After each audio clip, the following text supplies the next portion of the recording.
Well guys, the day has finally come. We're here at the Rickenbach Collision Center, where they called us in after a month of waiting to repair our Thrifty 3. So hopefully next time you see this car, it'll be back to some form of normal, as opposed to having what looks like a giant punch in the nose, where unfortunately we did a little damage. So I'm super excited to get this bad boy fixed.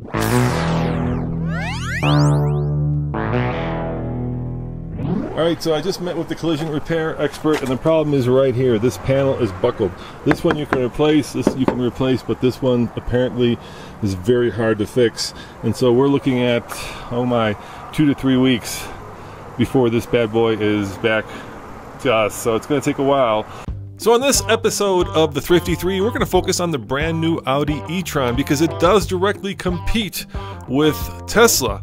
And in this video, we're going to take a very in-depth and very interesting look to see if the Audi e-tron can actually compete in the growing electric car market. Ladies and gentlemen, meet the brand new Audi e-tron. It is Audi's first all-electric car, and of course, since crossovers are red hot, it is a crossover. It competes with cars like the Jaguar I-Pace, which has a range of about 240 miles, and of course the Tesla Model X, which has a range of over 300 miles. So in this video, we're going to take this car on a bit of a road trip and find out if this car's range of 204 miles is enough as a daily commuter.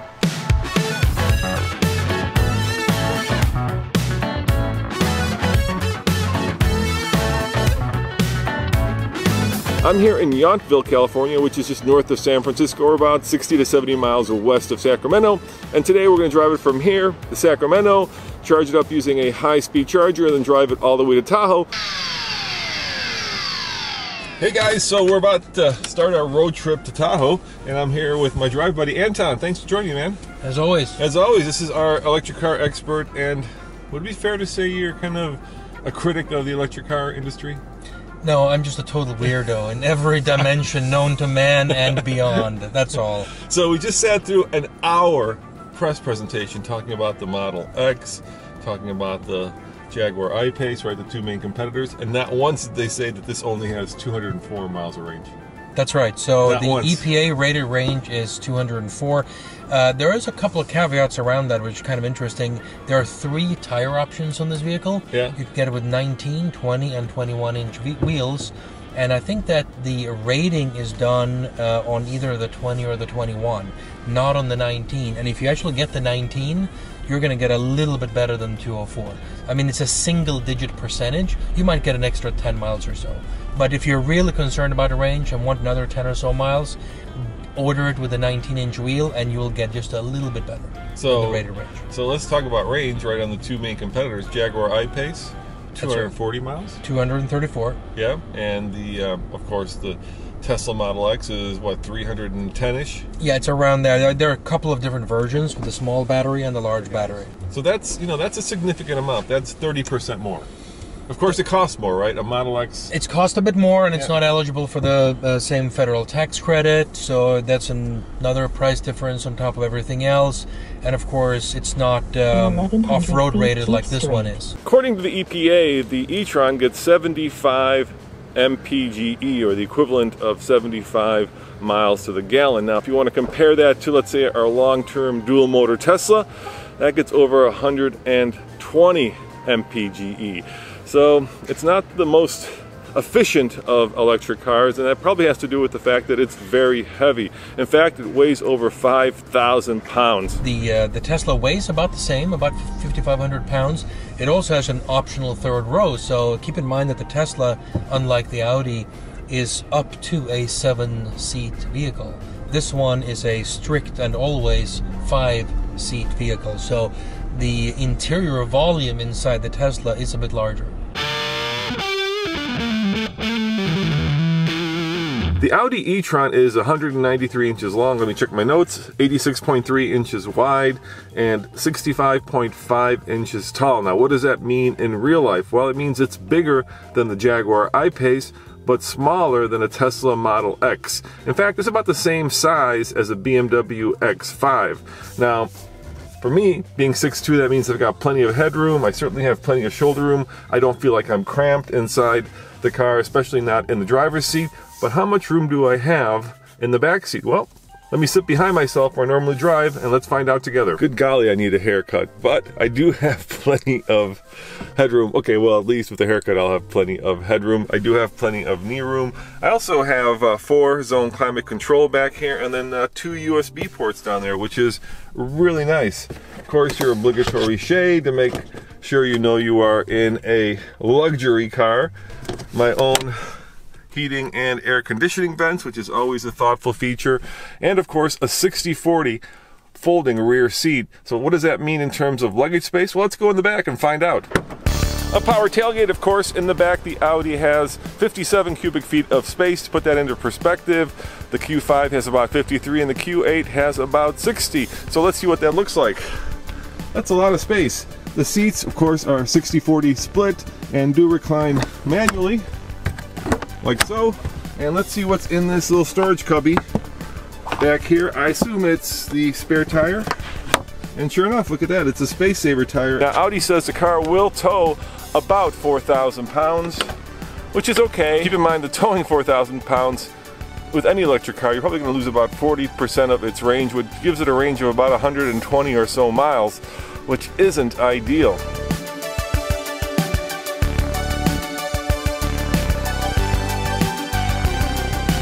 This being an Audi, of course, it has different drive modes, from dynamic to comfort to the one that I'm the most curious about, which is off-road mode. And the reason it has off-road mode is because it has air suspension, which allows you to jack the car up, making it a true, I'm going to go with soft roader. Of course, it does have cool off-road features like hill descent control.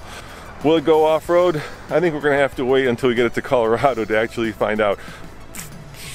But don't tell Audi. I'm sure they're not eager for us to actually take this bad boy up Gold Mine Hill. So let's talk about price. So this one starts at 75 minus the 7,500, right? Correct. So you're at about 68,000. Correct. Including, yeah. But you know, you also get whatever state credit you get. Here in California, it's very hard. The state credit is turn left. means tested, so if you're buying this, you're probably not qualified for it. However, in Colorado, we get a $5,000 tax credit. Yeah, Colorado's now the highest, or on par with the highest in the nation. And of course, there are some states where you get nothing. So it's really all over the map. It varies essentially from 0 to somewhere around the 5,000 mark. Yeah, and on the Tesla, you don't get 7,500, you only get 3,500 because they've burned through their 7,500. That's right. Right now, until June 30th, you get 3,750, and after July 1st, you get 1,875 until the end of the year, and after that, nothing. We basically have Premium Plus Prestige in this vehicle. It starts at $74,800, that's before any credits, and then you take the federal tax credit out and it's at $67,300. That's a Premium Plus, that's below a Q8. We really wanted to get this vehicle right in the heart of the luxury SUV market, as you've heard, and that includes the price. This is meant to be an accessible luxury SUV, standard with 20-inch wheels with all season. You've got heated and cooled seats that are standard, roof rails. It's an SUV, we want to have these in. We have safety features such as side assist and rear cross traffic, matrix design LED headlights. When the regulations change for that, we'll be able to turn on the matrix beam on the vehicle, upgraded Bang & Olufsen, and also we include the 9.6 kilowatt onboard charger with it.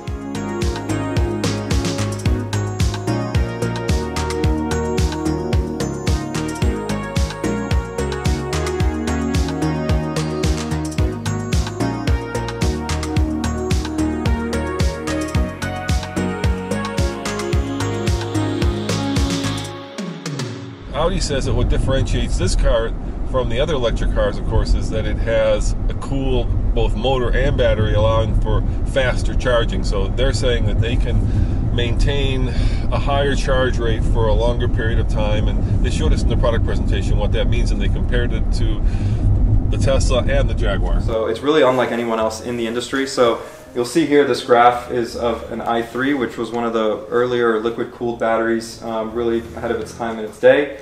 What you see here is you have the battery state of charge on the x-axis at the bottom here, so from 0 to 100%, and then you have the power output from the charger to charge the vehicle on the y-axis. So the i3 was able to hit a max of about 50 kilowatts, but what you'll see is that it's pretty steady along the way, between 45 and 50, and then once it hits about 70% of the battery's state of charge is when it starts to ramp down. So let's look at some other competitors. Here's the Jaguar I-Pace. So it's able to hit about 105 kilowatts of charging power, but you'll see it hits that pretty early. It's right around 30–40% or so, and then it really starts to ramp down just about 40% before it tapers off down here. So again, when you're actually on a road trip, if any of you have road tripped in an EV before, it gets a little frustrating when you have to really time your stop or try to find a charger that gets you as close to 0% as possible in order to really hit that maximum charge. And here you'll see the Tesla as well. So this is on their V2 supercharger, hit about 115 kilowatts there. But again, right around 45–50%, that starts to taper off, and it tapers off even more drastically than the Jaguar I-Pace does as it starts to get at a higher state of charge. I want to show you what the e-tron can do, and notice how the y-axis is changing with these. So again, the i3 is down there. Once we throw the e-tron up there, 155 kilowatts or so is where it peaks, and you'll see that it's really getting close to about 75% or so before it even starts to ramp down. But the key thing here really to look at is that even at 100%, look at how much higher we still are than the rest of the competition.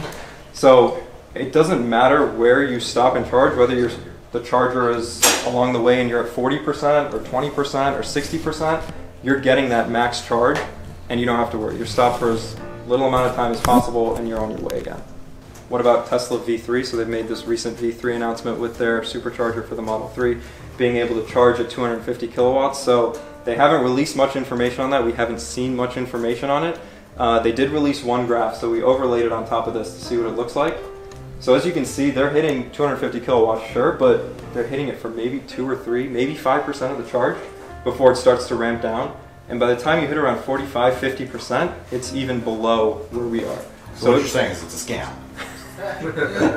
I'm not saying that. I think what they've done is great. I mean, I think that continuing to push the envelope to increase charging speeds is awesome. So Tesla, for instance, will tell you it's got a range of, let's say, 305 miles. And that's the complete range, right? That's from 0 to completely full. And then you can charge it as much as you want, but they recommend that you don't, go below that. Let's say, Yeah, and that's where this car differs a little bit, because Audi does not, their margin of safety sits outside of this, sort of range. Outside of the 204. Right. So there is already a margin of safety built into this one. So they don't encourage you necessarily to charge only to 90%. They encourage just take it up to 100% all the time. There is no problem in doing that. So they've essentially taken that margin of safety and put that outside of the envelope. Yeah, and I think they said they're charging to like, what, 94% of the battery's capability. That's right. So the 94% is the 204. Right. It's confusing. So, yeah. The other thing that, I find interesting, of course, is the Teslas are crazy fast, right? It's not just electric car fast, a Model S performance or even a Model 3 performance gets to supercar fast. You're talking That's right. 0 to 60 times in 3 or less seconds. And this has an interesting approach, right? It has a regular mode, which puts out less horsepower, and then it has a boost mode, which puts out up to almost 400 horsepower. Yeah, so it's about roughly 350 horsepower in regular mode and roughly 400 horsepower in sort of the boost they call mode. It boost mode. Yeah, boost mode. Yeah. And basically the way you get to that is you switch this down to sport, and then you just got to stomp on the accelerator. There's a little like kick down that you hit, and then the car accelerates. And because the batteries are cooled, and so is the motor, unlike a Tesla, it'll do that 5.4 seconds up to, Audi says, 10 times without having to basically need to be cooled down, whereas like a ludicrous mode in a Model S will do it once, and then you got to drive around and cool off the batteries. That's right. The other problem, of course, that Tesla has experienced is this enormous epidemic of motor failures, right? I mean, if you look at the percentage, if you go into the forums and look at how many Teslas have had their motors replaced. I'm gonna switch you to a sporty drive mode. So let's go to not all road. not efficient, not individual. Let's go to dynamic, right? That's a fast one. So now we're in kind of sporty car, so it's going to stiffen up the suspension. It's going to give me better. Oh yeah, there we go. Yeah, there we go. So let's see what this drive. It's okay, you know, and it's okay. It's instantaneous torque, but it doesn't like give you tunnel vision like a Tesla would if you were to do that. No, I mean the numbers are the numbers. Yeah. I mean 5.4 seconds or 5.0 seconds they aren't same as 4.5, 4, 3.5, 3 or 2.5, right? I mean that's just there's no question about that. And so dynamically, it's good. I mean, you know, it does hustle its way around these corners. You can, it will dance, but it will dance sort of like a very agile gorilla because it's very heavy. You can feel the weight. That's right. We have a straightaway here. Let's go. Let's go. Let's see how it does. Okay, I'm gonna go through the kick through. So that's yo. It's interesting. There was nothing, and then all of a sudden the torque built, and then you started to feel kind of that push you in the back of the seat. You know, here comes the torque. But initially there was not a lot of get up and go. Let's try it again. Let's do it one more time. Yeah. And I hit it hard. One more for the Gipper. One more. I just hit it hard to go through that. It takes a while. The great thing about electric cars is they have a very low center of gravity because the 95 kilowatt battery lives right under here. And of course, this being an Audi, it is quattro, so it has 2 electric motors. So let's go through a little bit of a deep dive of what really sets the e-tron apart from some of our competitors and really makes it unique. So our battery philosophy, really top of mind for us when we were engineering this battery, was safety. So as you can see, we have a couple of different safety features built into the battery. We have the battery frame here with a crumple zone that's meant to absorb any side impact. Beyond that, we have the integrated crash structure as well that's actually interweaved between the modules of the battery pack to again divert energy away from those modules in the event of an impact.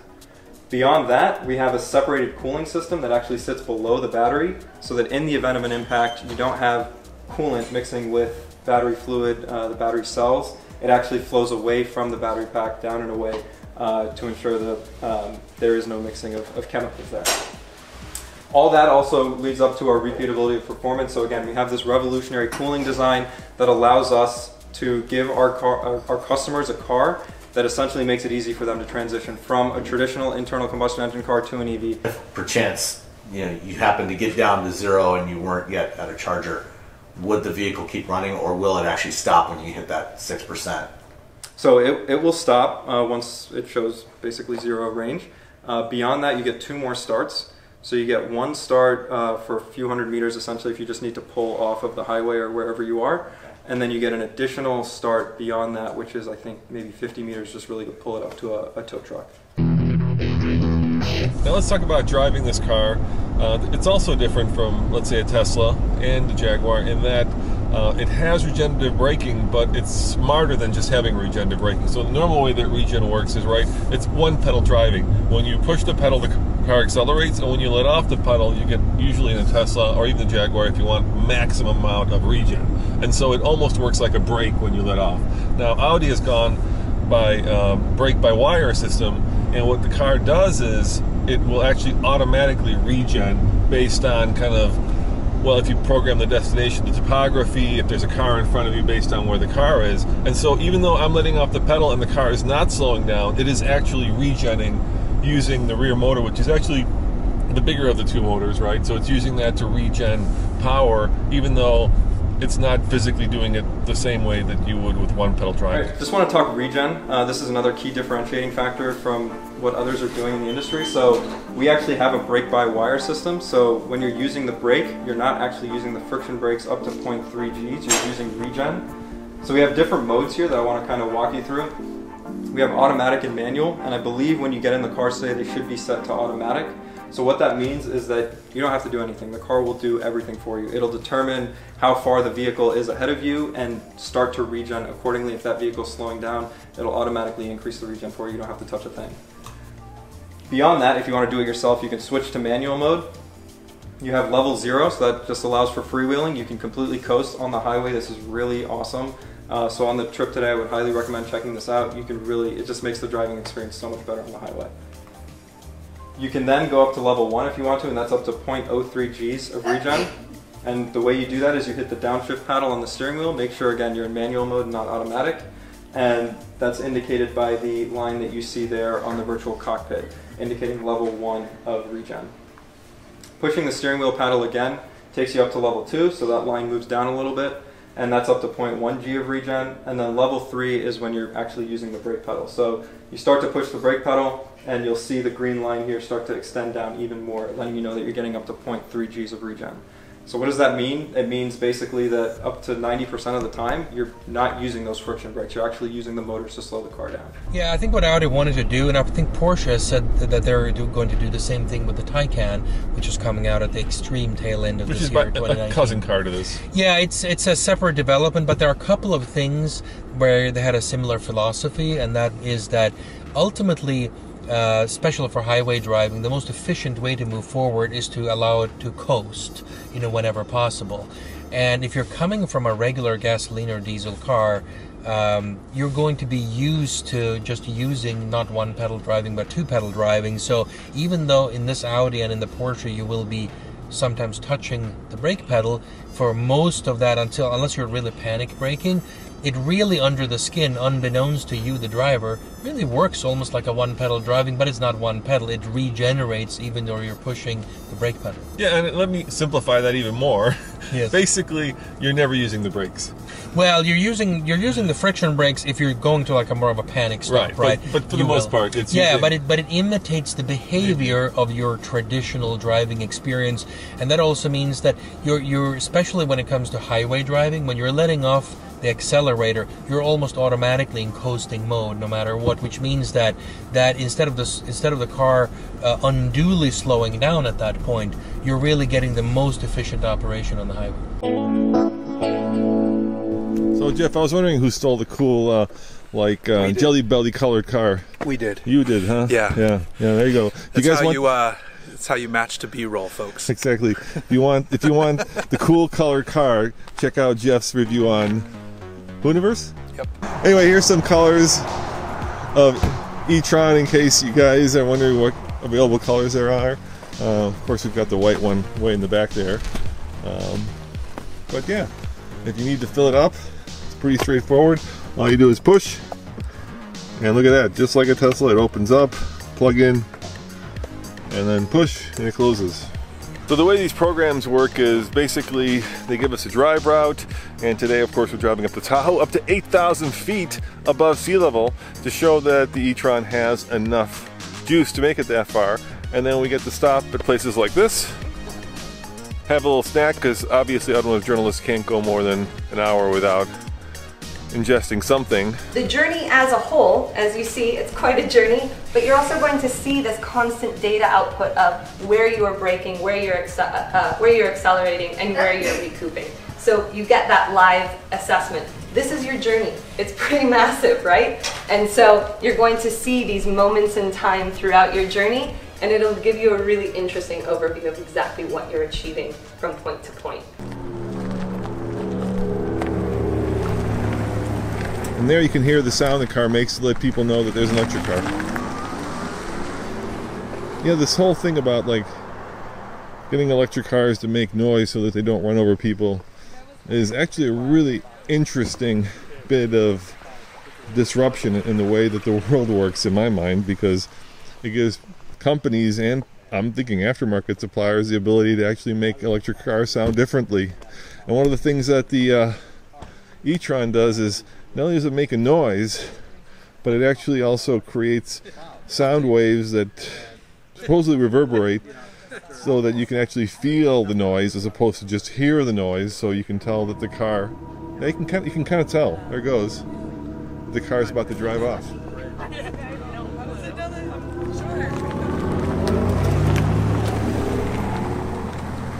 Those are big brakes. This is the edition 1, the launch edition. Yeah, because you see that they have the yellow brake calipers, and then there's yellow here. That's yellow brake calipers that comes on the. So let's talk about the tech in this car. We've got 3 different screens, and we've got different drive modes, and then we of course have a relatively intelligent navigation system that kind of defines your area of potential drivability with the range given in the car. Leaf did that 10 years ago. Didn't do it as smartly because this takes into account topography, your driving style. Yeah, weather, all of those things, right? It takes, I mean, these systems are starting to adapt to all of these inputs a little bit more and more. But to me, this is kind of actually increasing my range anxiety than decreasing it. In a Tesla, you get in the thing and it doesn't tell you your range, it just says, doesn't tell you your potential geographic range on the map, it just says go and drive. And I think to me that's actually better than having kind of this potential target of area that I can only drive to given the state. I like Tesla's approach better. This is a little kind of off-putting. Other cool thing about this is it's the first electric car that actually has Apple CarPlay without a cord, right? A lot of cars have Apple CarPlay, but very few now have cordless Apple CarPlay, and BMW has cordless Apple CarPlay, but not in an all-electric vehicle. So if you don't like cords, this is cord cutting to its max. You get in this thing, and aside from what's actually on the displays with a couple of these little numbers, it's the same thing that you would find in any of the other higher-end Audis, the A8, the A7, the A6, and the Q8. They essentially have the same setup here in the cabin of the car. Another big distinguishing factor in a Tesla that the I-Pace and this car don't have is over-the-air updates. That's right. And that's pretty huge because Tesla can give you, well, serious amounts of performance increases and new functionality over the air. So, we've had our Tesla for about a month now, and since then we've gotten Sentry mode, we've gotten the higher top end speed, we've gotten this faster 0 to 60 speed. That's pretty impressive, Anton. And Audi has said that they can't do that. No, on this generation, the over-the-air updates are limited to, sort of subsets of the infotainment systems, like various maps and other type of updates, like, for example, loading onto more charging stations and the like in the map system. But in terms of the vehicle's core functionality, braking, handling, motor, steering, all of those things are not to be touched over the air. The biggest question, Anton, is 204 miles enough to compete in a world where the competitors are slightly more or significantly more? Because the one thing we've experienced with our Model 3 is that electric cars really are all about range. They really are, because when you get down to the last, let's call it 30 miles of range, it's no fun. You start sweating, that's correct. It's no fun. And so the more range you have, especially in a place where you don't have charging stations everywhere. So did they do enough? Yeah, well, look, there is a market for every type of range. I mean, I know people who are fine with EVs that have less than 100 miles of range. So you can see a lot of buyers to whom range isn't necessarily the only or even the main determinant. They never take road trips because when they go far distances, they hop in a plane and fly. Style-wise, the e-tron, of course, fits into Audi's line of crossovers because it is a crossover, but it is unique. It has active shutters right here, which actually open and close to allow for better heating and cooling of the batteries and the car's motors. More on that later. But if you look at it, Audi, of course, is very proud of this silhouette, which is not crossover-like, but more coupe-like. It does slot in, of course, above the Q5, but in terms of space, just below the Q7 and the Q8. All right, so we made it to Sacramento. How much miles do we have left? It's 127 miles. We got 127 miles, and now, of course, Anton is driving. And we're pulling in here to the charging station. So we're going to figure out how charging goes. That's right. We're going to charge it right here and for a few minutes. How you doing, guys? Good. Just find a park spot down here. We'll have a guy guide you in there. Okay, right. thanks. Okay. Thanks, guys. You hear that? You know what that is? Yeah, these are the cooling. It's the cooling of the charging systems. Yeah, and why don't you close that window and show them how quiet this double pane glass is. So look how quiet that is. That's pretty incredible, huh? Oh yes. No, I mean, still we have the fan on here too. So even that is, it's basically, that's the only thing we can hear. It's just a fan from the AC system. This is one of those cars, guys, where you could go triple-digit speeds, and don't ask us how we know. No, I have no. This is purely based on rumor. You could hear yourself breathe before anything else, and you could whisper to a person in the rear seat, and they would hear every nuance of what you said. Yeah, it's pretty amazing. Now, one of the differences between, of course, this charging station that Audi likes to point out and the Tesla is Teslas actually share chargers, right? So you have two, there's an A and a B with any charger, and when you plug in the B, it basically cuts the rate of charging for A in half. Yeah, so at least some, not necessarily all of them, because some of the newest ones, they've said that they're going to change that in the future. But until now, in most Tesla charging stations, you're sharing the power with the person who pulls up next to you.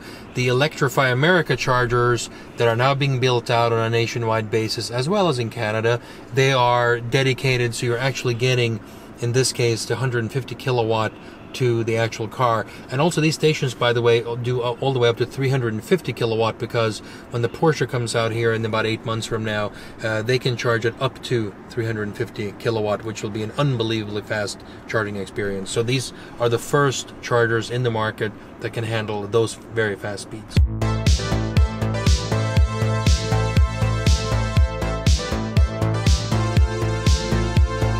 I like the supercharger for a Tesla. The Electrify America chargers actually let you know the state of the car's charge and how much money you're spending in real time. That's pretty cool, so you can see exactly what it's costing you to fill up.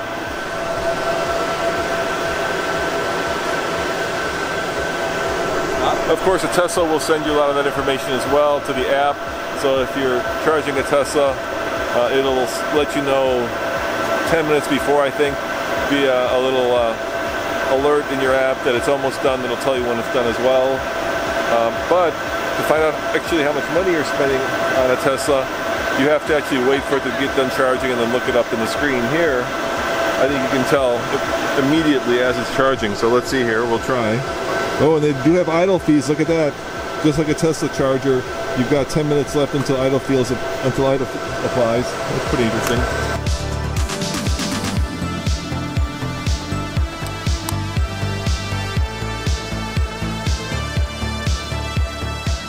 So we've got all three here, in case you're wondering the difference between the Q7, Q8, and the e-tron. So here we have, obviously, the e-tron. You can tell it's an e-tron most easily because of, for the most part, the closed-off grille, right? Because the grills are very similar. So that's the e-tron. And next door, we have the Q8, which is obviously the sportback version of the Q7. So you can kind of see the roof line is very similar to the e-tron.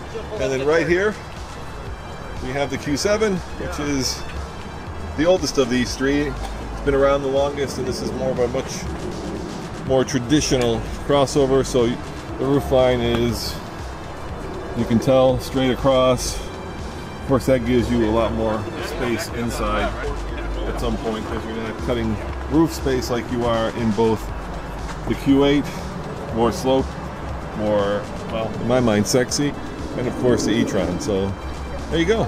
Well, the upside is, you know, you're driving an Audi, right, Anton? But the downside is it's the same Audi potentially. You know, these are evolutionary variants of each other. Yeah.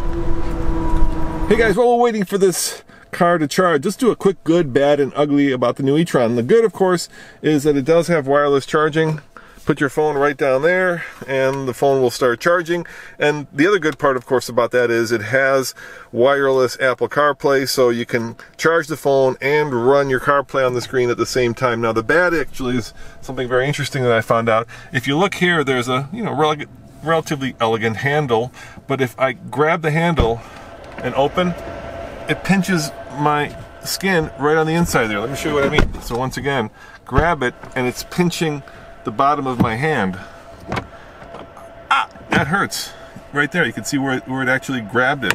I think that's going to be a design that's going to have to get redone, because a lot of people are not going to enjoy that. And the ugly, you know, Audi doesn't do ugly. Once again, their interiors are minimalist and straightforward. Maybe the sea of black when the screens are off, it's a little too black, you know, just a little too minimalist. But otherwise, this is a very handsome car, and if you like your Audis classically Audi, then you're going to like this. And I actually do like this new way of starting the car and putting it in gear. It's really cool. This big, almost like motorboat-like handle that you just grab and then, you know, to activate, pull back to put in gear, and then hit the button on the side here to put in park. It's very elegant, very cool, and very different.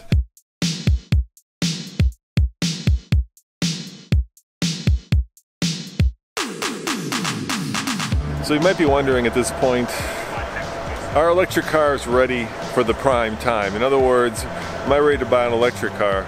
And I would say yes, they're ready, but there's a big caveat, and that is it's all about, of course, charging. I've been here now probably about 20 minutes, and so far we've charged 2.5 cars in that amount of time. And if we're being real, if this were, let's say, your typical gas station, then all of these cars would be filled up and we'd be on our way.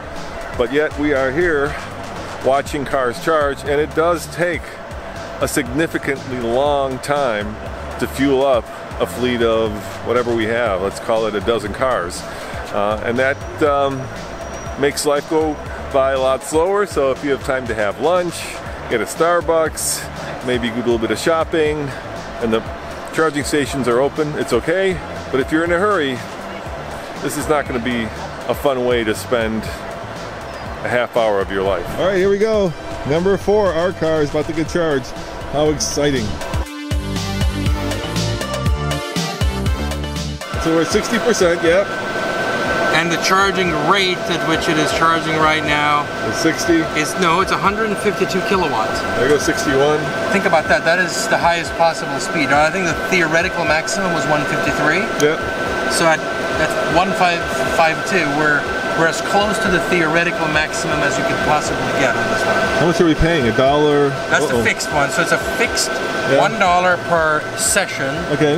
And then it is something else per, and then it's 35 cents per minute. But that's only if you've got a subscription, right?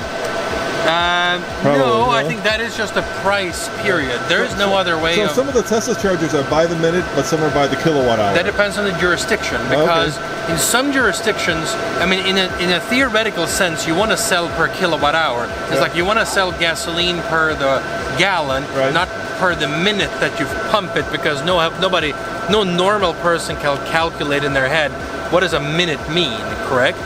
So, but the problem is that the laws in some jurisdictions determine that you cannot charge per kilowatt hour without registering as being an energy provider. Yep. So you have to register as being a utility. So instead you charge per minute. So you're selling time, not energy. And you just happen to be receiving energy.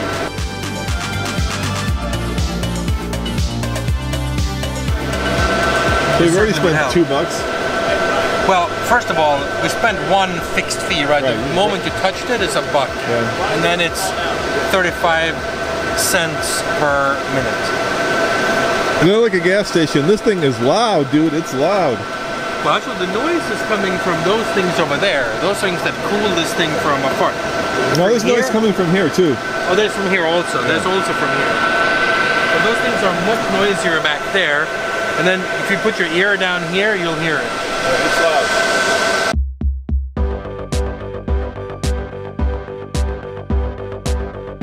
We're at 94%. That's right. So we're putting in about, when we do the math, about 75 miles.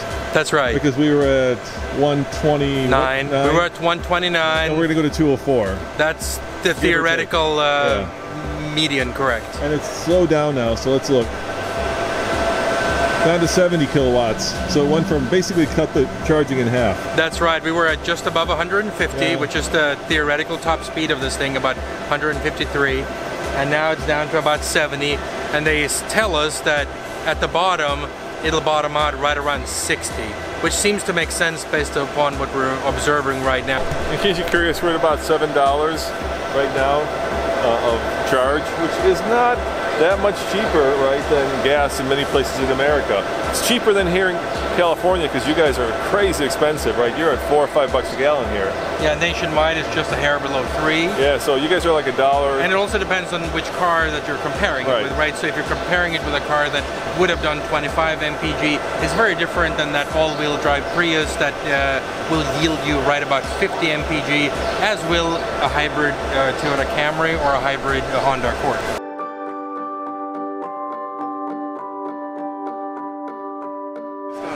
So it took about 21 minutes, give or take. Yep. 21 minutes, give or take, to charge it up. Well, 21 minutes, dude. Let's do some math. 21 minutes to get 75 miles of range, and in the gas station, that would, let's say the car gets 25 miles a gallon, right? That would cost you theoretically $9-10 bucks, and it would take about 2 minutes, and it cost us how much? It was $7.93 plus another $1. yeah, so it's about $9. About $9. So it's not that much cheaper than the gasoline equivalent, but it does take a lot longer. Goodbye, Sacramento. We're all charged up, and now it's time to head up to 8,000 feet above sea level to Tahoe. So let's see how this e-tron handles a little bit of elevation.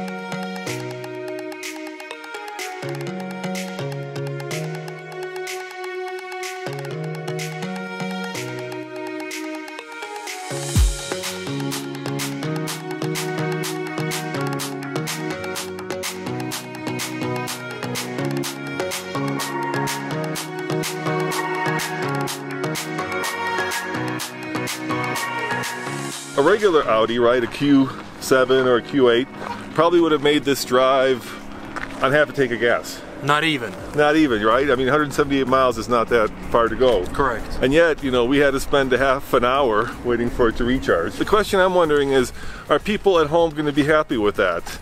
You know, you're kind of debating, should I buy some new tech or should I stay with the old and tested dinosaur petroleum tech? They may want to go to In-N-Out Burger and not to that other place that was close to that charger that they otherwise needed to stop by, or some other choice. So this really does restrict the amount of choice, and a lot of people aren't going to go for that, but then there are a few that will. So I would say for the vast majority, I think it's a tough proposition, but it's also not like it's a zero at the other end of the equation. Is there are a few people who are going to say, this is interesting, I want to try it out, I'm willing to compromise on this, but I think those are probably in the minority. There are cars out there, including the I-Pace and the Tesla, that of course get a lot more range. So I don't think a Tesla would have had a problem getting up here on one charge, whereas the Audi e-tron did. Of course, our long-term Tesla got hit about a month ago and it's still waiting to be fixed. So the question you have to ask yourself is 204 miles of range long enough? Is this a car that will suit your needs? Do you want to go across country, or do you want to just use it to run basic errands and go to work and back? And if that's the answer to that question, then you'll probably be okay, because 200 miles of range is fine. On the other hand, when you get down to less than 50, you do start to get a little bit of range anxiety, and it's nice to have that additional amount of bandwidth. And I'd love to hear what you have to say in the comments below. Is 204 enough range, or are we still at Audi e-tron 1.0, and would you rather wait for Audi e-tron 2.0? As always, this is Roman reporting for the Fast Lane Car. Check out tflcar.com for more news, views, and of course, real-world Audi e-tron road trip reviews. See you guys next time. That is a magnificent view.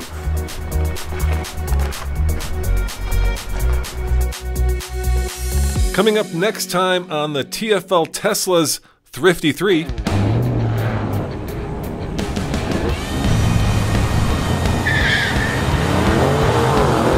Good start. Come on! It's close, but he's got me.